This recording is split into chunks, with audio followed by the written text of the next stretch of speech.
guys આપણે part 3 આવ્યો farming સિરીઝનો તો કે આજે આપણે આમણે લાવી દીધો અને ખેડવાનું ચાલુ કરી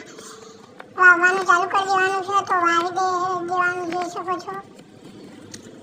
વિડીયો થોડોક આજે લેટ આવ્યો પણ સોરી આના માટે કેમ કે 3-4 દાડાથી કામમાં હતો એટલે વિડીયો આવ્યો નહીં તો જોઈ શકો છો આપણે કરીશું ડાંગર બરોબર જોઈ લો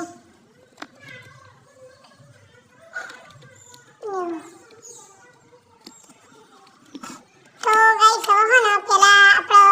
આખું ખેતર ખેડી લીધું વિડીયો લાંબો થઈ જાય એટલે તમને નહીં બતાવ્યું હવે અહીં આપણે પચવા આવીશું ખેતર જોઈ લો પતી જ ગયા હવે આપણે ટ્રેક્ટરને ઊભું રાખી દઈએ તો ચલો હવે પહેલાં તો આજે આવતા પાર્ટ 4 માં જોઈશું તો આપણે એમાં કટર લાઈન ખેડાવવાની